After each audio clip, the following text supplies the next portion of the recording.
Hi guys! Welcome back to my channel, and if you're watching this, congratulations to us because we made it to vlog 4, and I want to take this opportunity to thank each and every one of you who has been supporting my vlogging journey through subscribing, liking the videos, and of course, most especially yung mga nagbibigay ng comments and their suggestions. Do not worry because all of these are taken seriously because I want to give a better content each time I upload another video. So for today's episode, it's gonna be a sit-down vlog since we are days away from entering into another year, another 365 days. I think this is the right opportunity to reflect on what has happened this past year and to look back.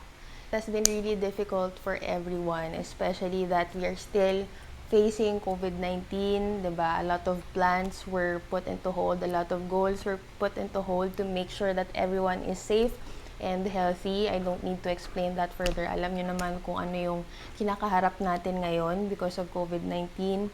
And then second, mga baha at typhoon na kinaharap natin the past few months. It has been really hard for everyone. If naalala ninyo doon sa first vlog ko wherein I introduced myself and explained what kind of vlogs you are gonna expect in my channel.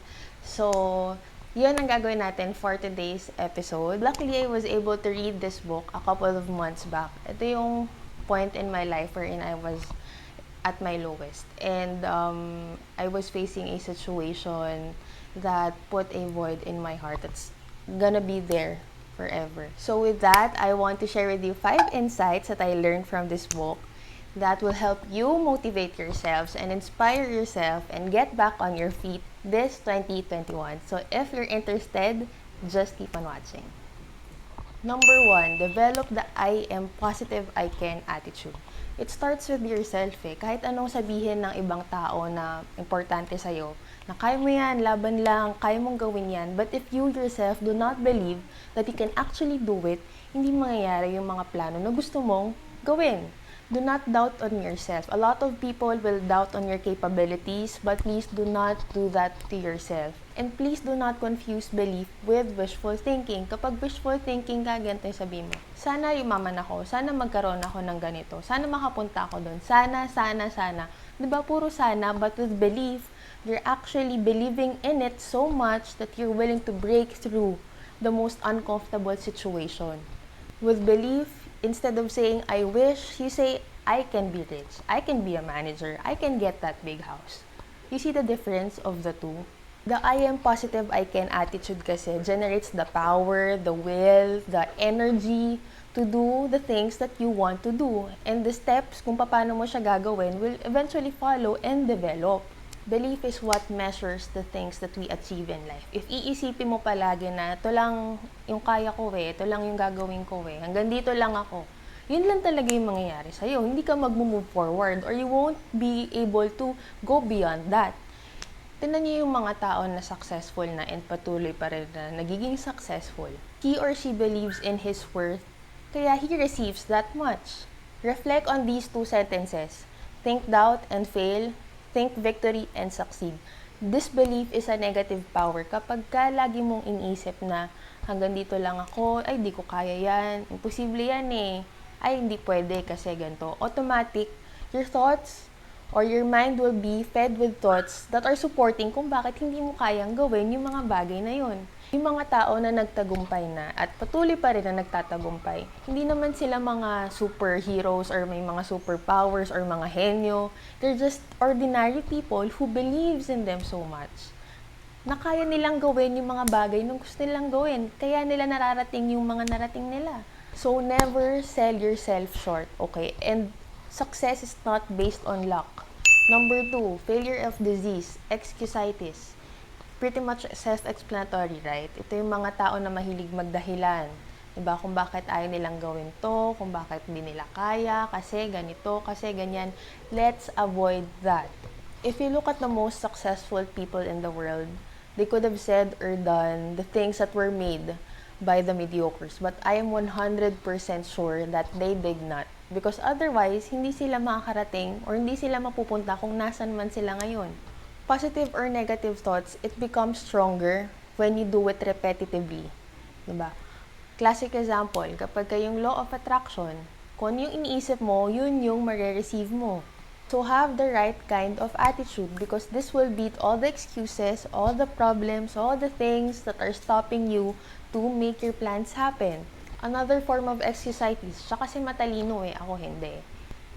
The way you use your knowledge is much more important on the amount of knowledge that you have. So what you can do is discover your assets, focus on your talents, diba? Find ways on how you can excel in your skills. Yun yung pagtuunan mo ng pansin. Number 3, build confidence. Fear is real and you have to acknowledge it. Otherwise, it's gonna haunt you, it's gonna hit you where it really hurts, and eventually you won't be able to manage it. So kailangan mo siyang i-acknowledge. This is the number 1 enemy of success because it shortens life, it makes you feel sick, it makes you worry all the time, and hindi mo magagawa yung plano mo if you're in that kind of state. Confidence is something that is acquired and developed. Walang pinanganak na confident agad. Walang ganon, besh. And action cures fear, meaning when you make an action towards something that is scaring you, you stop being afraid of it, whatever that is. So you find ways on how you can conquer or beat those things that are scaring you. Gawan mo ng paraan. You have to face it. Surround yourself with good people, friends who lift you up, ask advice from them, so that you can only deposit positive thoughts in your mind.